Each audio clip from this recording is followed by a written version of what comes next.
For my presentation, I decided to choose the movie entitled Snowden, directed by Oliver Stone and released in 2016. The film represents the life of Edward Snowden, a computer scientist and engineer. The actor who plays the character of Edward is Joseph Gordon-Levitt. Snowden is a computer scientist employed at the CIA and the NSA in New York.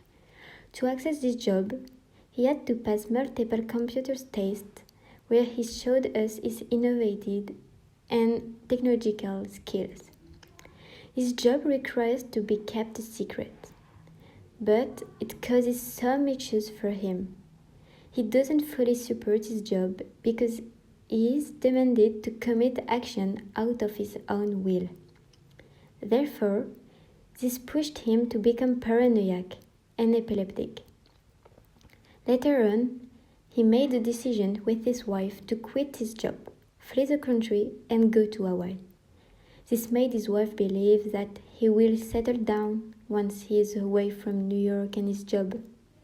But when they arrived, Edward's paranoia worsened with time, because he had brought his computer with him, which made him calculate every step he did, meaning he thought that his computer could listen to every conversation he had, and this accentuated his fear.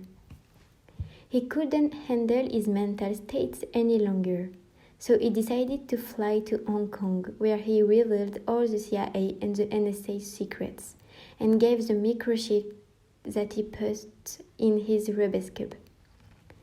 He was interviewed by some journalists where he explained how both companies treat their employees. Because of his action to do so, he is chased by the CIA and the NSA. In the movie, the filmmaker set aside many parts of Edward's life. For example, the movie doesn't show us that he went to Paris and Moscow. The movie doesn't present that he enlisted in the Army Reserve as part of the Special Force and that he worked as a security guard. I think that the director wants to put into perspective the important elements throughout his life, including his time spent at his job. In addition, Edward Snowden is still alive, so this explains why the film doesn't portray more elements, because they were done after his realization.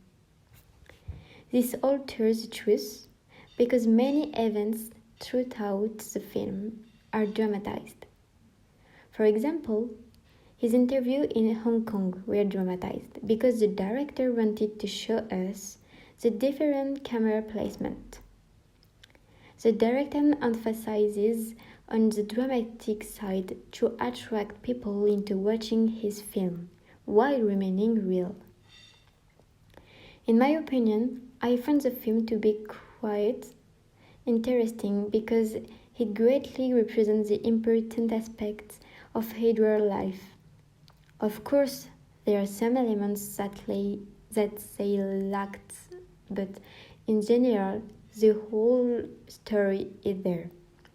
I watched an interview of Edward Snowden, who criticizes the film, and he said that the film corresponds to himself totally, and he is very glad about it. So I think it is a good film.